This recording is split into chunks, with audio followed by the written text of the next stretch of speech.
Plagued by geese, one city pays for drones and dogs to scare them away.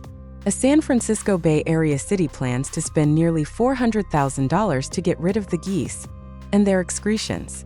The Canada geese produce hundreds of pounds of droppings a day, mess up bacteria levels in the local lagoons, and sometimes scare children.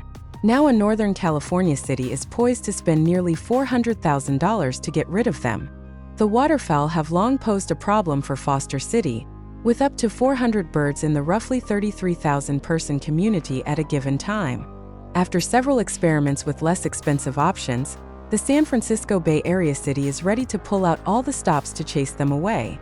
Drones shaped like falcons, border collies to mimic predators, and remote-controlled devices that can float in water.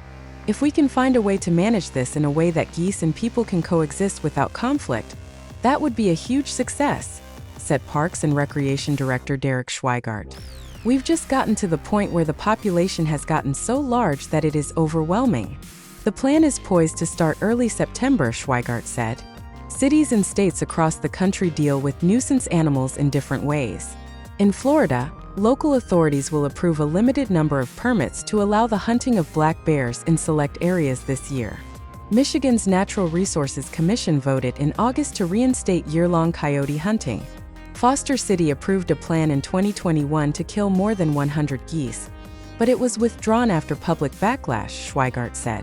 Then the city tried non-lethal methods, including egg addling, a population management technique that involves coating an egg with oil so it stops developing, and installing fences around parks. But the geese remained.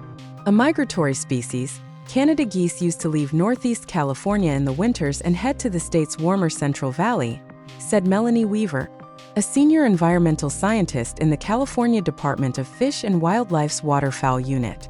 But in recent years, the geese have been staying up north because of lush public parks, tranquil ponds, and access to an easy food supply.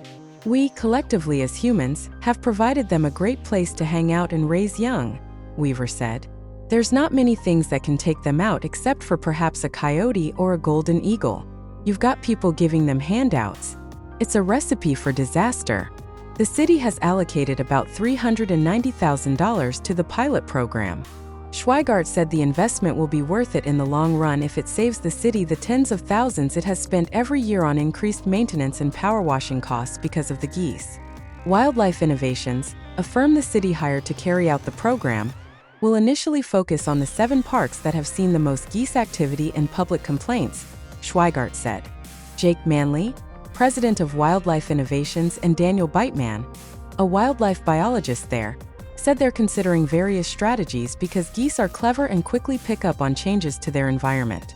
One portion of this is don't throw everything at them at once, Manley said. Don't put all your cards on the table at once. Every time they start acclimating, throw something new that they haven't seen. Beitman and Manley are weighing using dog teams, such as border collies and other herders, to simulate predators so the geese will flee. They're also considering employing devices that work on both land and water to drive them out of the area, or drones to fly over the animals. If the geese get used to regular drones, Beitman and Manley said, they can attach red flashing lights or make them emit distress calls. Other drones can be equipped with flappy wings to appear like falcons, Beitman said. The goal is to make the environment as uncomfortable as possible for the geese while minimizing disturbances to human residents. We continually change it up until they don't have a chance, Manley said of the geese. If the geese move on from Foster City, Weaver warned that they'll probably take up residence somewhere nearby. Weaver said it will take working with your neighbors to avoid pushing the geese around from city to city. At least in Foster City, Schweigart acknowledged, there will always be some number of geese. We've created this environment, he said.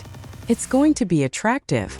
Our goal would be to see measurable decreases, not only in the volume of geese that are present, but more importantly, measure it by the amount of feces that's reduced.